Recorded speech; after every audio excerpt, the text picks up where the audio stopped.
ఇంకొకటి చంద్రబాబు నాయుడు గారు వెళ్ళిన టూర్‌కి సంబంధించి, లండన్ టూర్‌కి సంబంధించి కూడా విమర్శలు చూస్తూ ఉన్నాం మనం. అంటే ఇప్పుడు ప్రతిదాన్ని రాజకీయ కోణంలో చూడడం అలవాటైన తర్వాత అట్లే చూస్తారు. ఇప్పుడు ఇప్పుడు చంద్రబాబు గారు లండన్‌కి ఎందుకెళ్లారు? ఒక ముఖ్యమంత్రి హోదాలో విదేశీ పర్యటన చేసే పూర్తి అధికారం ఆయనకుంది. దాంట్లో తప్పేం లేదు. హ్మ్. ఎందుకు పోయొచ్చారో మళ్ళీ చెప్తారు. అసలు పర్సనల్ టూర్ కూడా చేయొచ్చు. ముఖ్యమంత్రి గారు పర్సనల్ టూర్ చేయకూడదని ఏం లేదు. వెళ్ళొచ్చు. ఎందుకు వివాదం అవుతోంది? చంద్రబాబు నాయుడు గారు సహజంగా ఎప్పుడు కూడా ఎక్కడైనా పర్యటన చేసేప్పుడు ముందు ఒక 4 వారం, వెనకాల వారం రోజులు ప్రచారం చేస్తాడు. ఎందుకు పోతున్నాడంటే, హ్మ్. పోయి ఏమి సాధించినాడంటే, ఇది ఎక్కువ. అంటే ఇక చంద్రబాబు గారు బయలుదేరతాడు గవర్నీరంగా ఉండమంటారుగానే ఏమేమి చేయబోతాయి, ఇంట్లో లండన్లో ఏమవుతుంది, అంతరిక్షంలో ఏమవుతుంది, భూలోకంలో ఏమవుతుంది, స్వర్గంలో అన్ని చర్చ పెడతారు. ఏదో సాధించబోతారు. మళ్ళీ అయిపోయిన తర్వాత ఏం సాధించారో చెప్తారు. ఈసారి ఏమి చడి చప్పుడు లేకుండా వెళ్ళాడనే వల్ల కొంత ఏదన్నా కొంత చర్చకి దారి తీసింది. ఇది మొదటి అంశం. కానీ ఈ రోజు కూటమి ప్రభుత్వం విదేశీ పర్యటనలు చంద్రబాబు గారిది వివాదం చేయాల్సిన అవసరం లేదు. ఓ నూతన సంవత్సరం కుటుంబ సభ్యులతో వెళ్తాడు, తప్పే ఉంది? తప్పేం కాదు అయితే చీఫ్ హ్మ్. మినిస్టర్ గా. సమస్య ఎక్కడ వస్తుందంటే స్వర్ణ గారు, మనం అటు చూసినామా జగన్ ని? హ్మ్. జగన్ లేస్తే చర్చ, కూర్చుంటే చర్చ, బెంగళూరు పోతే చర్చ, హైదరాబాద్కి వస్తే చర్చ. ఇంకా ఎందుకు బెంగళూరులో ఉన్నాడు? శుక్రవారం ఎందుకు పోతాడు? సోమవారం ఎందుకు వస్తాడు? కూతురు దగ్గర ఆయన పోయేటప్పుడు సంవత్సరానికి ఒకసారి కూతురు దగ్గర పోయి ఏం చేస్తాడు? లండన్ లో పోయి ఇంకేది ఏ ఖండానికి పోయినాడు? పోయి లండన్ పర్మిషన్ తీసుకున్నాడు కోర్టులో, అక్కడి నుంచి ఇంకో చోటకు పోయినాడు. ఈ చిలువలో చేసి మనం చర్చ పెట్టలా. హ్మ్. ఇప్పుడు వాళ్ళు గమ్ముంటారా? సమస్య ఏంటంటే మనం నేర్పించాము. జగన్ గారు తుమ్మినా చర్చే, దగ్గినా చర్చే, ఏమి చేసినా చర్చే. ఆదానికి అమెరికాలో కేసు పెడితే దానికి జగన్ అంటించినారు. చివరికి జగన్మోహన్ అరెస్ట్ అయిపోయినాడు. వైఎస్ భారతి గారు బ్రెడ్ జాము తినిపించి నేర్పిస్తున్నారు. ఎందుకంటే అమెరికా పోలీసులు అరెస్ట్ చేస్తారంట, ఆంధ్ర పోలీసులు కూడా కాదు. అరెస్ట్ చేసి ఆడికి తీసుకెళ్తే ఆడి జైల్లో మెనూ వేరే ఉంటుంది కదా, ఆ మెనూని పెట్టేంత వరకు వచ్చినారు. మనం ఇన్ని చేసిన తర్వాత వాళ్ళు గమ్మున ఉంటారా? ఖచ్చితంగా గమ్ముండరు. కాబట్టి ఇప్పుడు లండన్ పర్యటనకి చంద్రబాబు గారు సహజ ధోరణి ముందు వెనక ప్రచారం పెడతారు, ఎందుకు పోతున్నాడు, ఏమి చేస్తున్నారని. నేనైతే పర్సనల్ గా చంద్రబాబు గారు పోవడానికి తప్పట్టు. ఫ్యామిలీ పరంగా కూడా పోవచ్చు, ఏదో చీఫ్ మినిస్టర్, ఆయన ఫ్యామిలీ ఉంటుంది, పోవచ్చు. కానీ ఎందుకు విమర్శలకు గురవుతున్నారు, ఎందుకు చర్చనీయాంశం అంటే మనం గమ్ముండలేదు కదా జగన్ ని. లేదు ఏమంటే ఇప్పుడు వాళ్ళు చేస్తారు. హ్మ్. అంటే దీనికి వాళ్ళు భరించడం తప్పు చేయగలిగింది ఏమి లేదు. ఇప్పుడు నిజంగానే చంద్రబాబు నాయుడు గారు మీరన్నట్టుగా ప్రతిదీ పిన్ టు పిన్ రాష్ట్ర ప్రజలకు తెలియచేసే వెళుతూ ఉంటారు. ఈసారి చంద్రబాబు నాయుడు గారు వెళ్ళారన్న విషయము అతి ముఖ్యులకు తప్ప సామాన్యులకు ఎవరికీ తెలియదని ఇంకా అక్కడే ఉన్నారేమో అనుకుంటున్నారు. ఇప్పుడు జగన్మోహన్ రెడ్డి గారు వెళ్ళినప్పుడు ఎప్పుడైతే పెద్ద భూతద్దంలో పెట్టి చూసారో, ఇప్పుడు చంద్రబాబు నాయుడు గారు వెళ్ళిన తరహా తీరును కూడా అట్లానే చూస్తున్నారు. ఇదంతా గవర్నమెంట్ డబ్బు, ఇప్పటికీ ఏపీ అప్పుల్లో ఉంది, విచ్చలవిడిగా ఖర్చు పెడుతున్నారు టూర్ల పేరుతో. ఇది గట్టిగా వినిపిస్తున్న సెంటెన్స్. ముఖ్యమంత్రి అయిన తర్వాత ఎవ్రీథింగ్ ప్రజల డబ్బే. హ్మ్. ముఖ్యమంత్రి అంటూ అయిన తర్వాత జీతం తీసుకున్నా జీతం తీసుకోకపోయినా ఎవ్రీథింగ్ ప్రభుత్వంతో నడుస్తుంది. అయితే chief minister of Andhra state, మంత్రులైనా ముఖ్యంగా ముఖ్యమంత్రికి, governor, everything is government. Government అంటే ప్రజల డబ్బే, నేను కాదను. ఇంకెట్ట పోవాలి? ఆయన పోతాడు. ఎక్కడ నేను ఒక మీడియాలో చూశాను చర్చ, నేను చంద్రబాబు నాయుడు గారు పోతే జగన్మోహన్ రెడ్డి పర్మిషన్ తీసుకోవాలన్నా, మీడియాలో చర్చ. నేనేమంటానంటే గతంలో అదే మీడియా జగన్మోహన్ రెడ్డి గారు విదేశాల్లో పోతే ఎవరు పర్మిషన్ తీసుకుని అడిగలా మీరు? అదే మీడియా అడిగింది కదా. చిలువలు ఒలువలు చేసి జగన్ లండన్ ఎందుకు వెళ్ళాడు, పోయాడు, పోయి వచ్చిన తర్వాత ఫోన్ నెంబర్ ఇవ్వలేదు, కోర్టు లేదు, అయిపోతుంది, బెయిల్ రద్దు అయిపోతుంది, ఇది చేసి మిమ్మల్ని అడగలనా? అప్పుడు ఆ ప్రశ్న వేయలేదు కదా.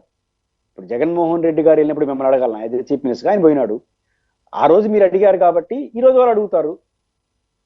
పైపెచ్చు చంద్రబాబు నాయుడు గారి స్టైల్ ఇంతకుముందు చెప్పినట్టు ఆయన బాగా ఏది చేసినా అందరికి తెలిసే చేస్తాడు. సో తెలిసే చేసే వ్యక్తి తెలియదు. జగన్మోహన్ అనుకో ఏమి చెప్పడు, పోతాడు, వస్తాడు. ఈయనకి బాగా చెప్పే అలవాటు ఉంది. 2 సమస్యలు ఎదుర్కొంటే తెలుగుదేశం పార్టీ, మనం ఏం చేసినా మనం చేసేది ఎంతైనా చెప్పుకునేది ఎక్కువ ఉంటుంది, పాజిటివ్ ఆర్ నెగిటివ్. బాగా ఎస్టాబ్లిష్ చేస్తారు మేము ఏం చేయబోతున్నాం అని. అలవాటు ఉన్న వాళ్ళు ఒకసారిగా ఏం చెప్పకుండా పోవడం, గతంలో జగన్మోహన్ రెడ్డి గారిని కూర్చుంటే చర్చ, లేస్తే చర్చ పెట్టడం, ఈ 2 కారణాలు ఇచ్చా వాళ్ళు బంబాటు చేస్తున్నారు. ఇప్పుడు దీంట్లో ఏ తప్పు ఏదో చంద్రబాబు నాయుడు గారు రహస్యంగా లండన్ పోవాల్సిన అవసరం ఉండదు, పోయి ఉండడు. జనరల్ గా ఒక విహారయాత్రకి వెళ్ళుండొచ్చు, నేను కాదన్ను. లేదా ప్రభుత్వ పని మీద కూడా వెళ్ళుండు. ప్రభుత్వ పని మీద ఉంటే పారిశ్రమ ముందే చెప్పుకుంటారు, ఈ పని మీద ఉందని. ఆయన ఎందుకు వెళ్ళి ఉంటే ఫ్యామిలీ టూర్ కూడా వెళ్ళుండొచ్చు, తప్పలేదు. కానీ ఫ్యామిలీ టూర్ వెళ్తానని చెప్పొచ్చు ఆయన. కానీ చెప్పినా కూడా వీళ్ళు ఫ్యామిలీ టూర్తో పోతే నువ్వు సొంత డబ్బులు పెట్టుకో అని వైసీపీ వాళ్ళు అంటారు, సోషల్ మీడియా వాళ్ళు అంటారు. ఎందుకంటారు? అప్పుడు జగన్ అట్లే అన్నారు కదా, ఆయన ఎప్పుడు సంవత్సరానికి ఒకసారి పోతే నువ్వు ప్రభుత్వం పేరుతో పోయి నీ కూతురు చూసి వచ్చావని మనమే చర్చపెట్ల. కాబట్టి విపరీత పోకడలకు గతంలో గురైనారు కాబట్టి మీరు విపరీతం ఇప్పుడు మీరు పోయినప్పుడు కూడా అదే చర్చ మన పైన కూడా వస్తుంది. కాబట్టి దాన్ని భరించడం, సమాధానాలు చెప్పుకోవడం తప్ప ఎవరు చేసుకున్న ఇది అంటారు కదా, దానికి వాళ్ళే భరించుకోవాలన్నట్టుగా ఇది అవుతుంది. అండ్ పురుషోత్తం రెడ్డి గారు, ఫైనల్గా ఒకటి చెప్పండి. 2025 అయిపోయింది, 2026లోకి మనం వెళ్ళబోతున్నాం. మరి ఈ తరుణంలో ఈ ఇయర్ అంతా మనం చూస్తే చాలా సంఘటనలు జరిగాయి రాజకీయంగా. ఓకే, పెను మార్పులే కొన్ని సందర్భాల్లో చోటు చేసుకున్న విషయాలు కూడా మనం చూసాం. ఏం చెప్తారు 2025లో జరిగిన ఈ రాజకీయ పరిణామాలు ఏంటి? 26 ఎలా ఉండబోతోంది? స్వర్ణ గారు, బేసిక్ గా 25 ముగిసిపోయి మనం 26లోకి వెళ్తున్నాము. కొన్ని గంటలు అంతే.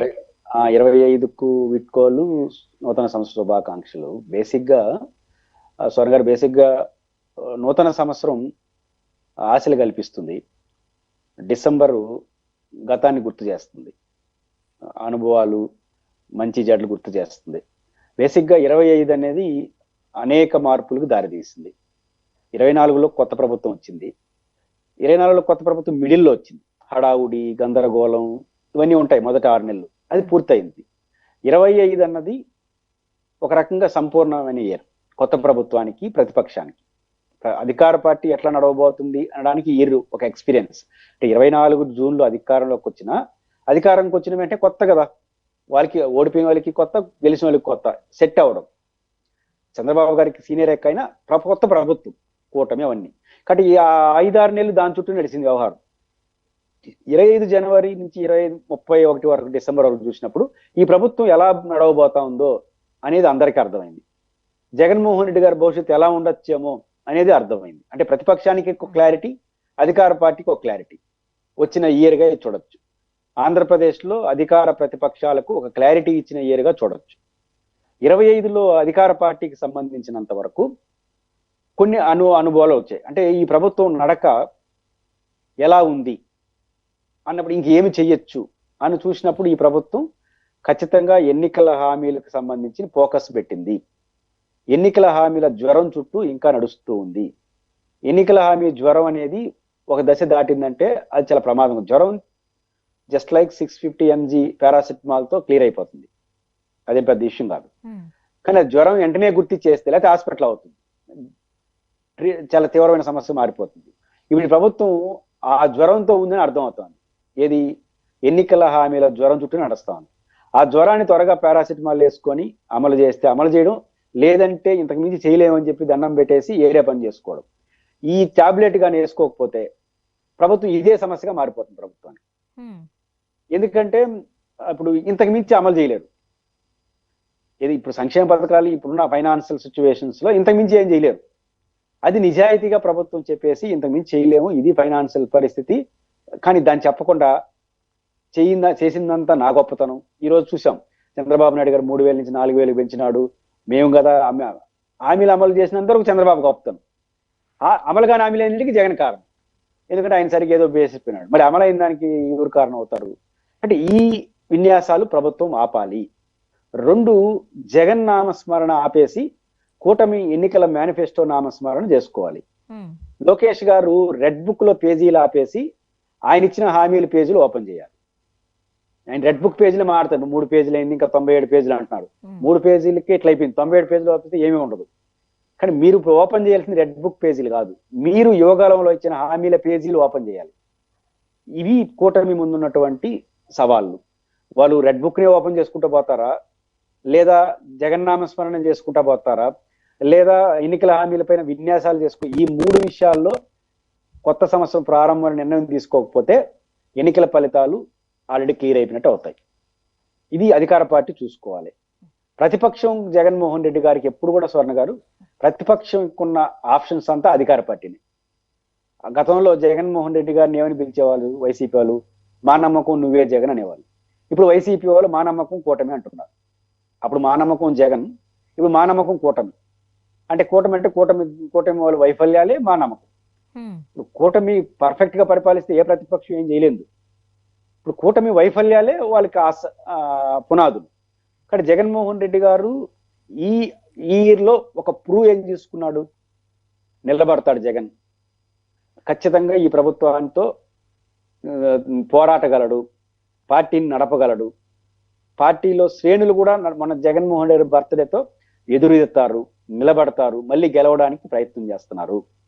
రెండోది, పార్టీ బాగుంది, ఎఫెక్టివ్ గా నడుస్తుంది, కోట్లాది మంది ప్రజల దగ్గరికి వెళ్ళారు, కోటి సంతకాలు సేకరించారు. ఈ ప్రభుత్వం యొక్క మైనస్ గట్టిగా పట్టుకున్నాడు జగన్. దీన్ని నిలువరించే ప్రయత్నంలో తాడోపేడో తేల్చుకోవడానికి సిద్ధపడ్డాడు. అన్నిటికన్నా మించి వైఎస్ఆర్ కాంగ్రెస్ పార్టీ ఒక ఓడిపోయిన పార్టీ. ఓడిపోయిన పార్టీ స్వర్ణ గారు ఎప్పుడు కూడా ఓడిపోయిన పార్టీ నాయకుని ఎప్పుడు పార్టీ లీడర్లు బెదిరిస్తారు. ఓడిపోయినాడు కదా, పని చెప్పినా ఏం చెప్పినా అయితే ఏంటంట అని ధిక్కార ధోరణి ఉంటుంది. కానీ ఫస్ట్ టైం ఆంధ్రప్రదేశ్ పాలిటిక్స్ లో జగన్మోహన్ రెడ్డి గారికి ఒక ధిక్కార స్వరం కూడా లేదు. ఇంత ఘోర ఓటమిలో అంత పట్టు సాధించినాడు. ఎవరికి ఆడికొచ్చినాడంటే, ఎవరైనా వచ్చి కార్యక్రమాలు ఎక్కువైపోతున్నాయంటే ఏమి అనకుండా మీరు కొంచెం రెస్ట్ తీసుకోండి, సమ్ ఎక్స్ ఇన్ఛార్జిగా పెడతాను అంటున్నాడు. అంటే ఇంక పని చూసుకోండి అని. ఇంత పట్టు సాధించాడు జగన్మోహన్ రెడ్డి గారు. కాబట్టి పట్టు సాధించిన ప్రతిపక్ష నాయకుడుగా ఉన్నారు. అధికార పార్టీని ఏడగొడితే దారికి వస్తుందో తెలుసుకున్నాడు. పార్టీ శ్రేణుల్ని కారోన్మికులు చేశాడు. ఇంకా జగన్మోహన్ రెడ్డి గారికి ఏదైనా ఒక ఆటంకం వస్తే కూటమి వాళ్ళు పర్ఫెక్ట్ గా పరిపాలన చేస్తే తప్ప, అంటే పర్ఫెక్ట్ గా అంటే ఇచ్చిన హామీలు అమలు చేయడం, పద్ధతిగా వెళ్ళడం, ప్రజల మెప్పు పొందడం, ప్రజల్లో చెడ్డ పేరుకు రాకుండా కానీ కూటమి చూసుకుంటే జగన్ గారు కొంత కష్టపడాల్సి వస్తుంది. ఎందుకంటే కూటమి బాగుంటే ప్రజలు ప్రతిపక్షం వైపు చూడరు. అది ఒక్కటి తప్ప, ఇంకా అది తప్ప ఇంక ఏం జరిగిన ఆంధ్రప్రదేశ్ లో ఈజ్ ఏ ఆల్టర్నేటివ్.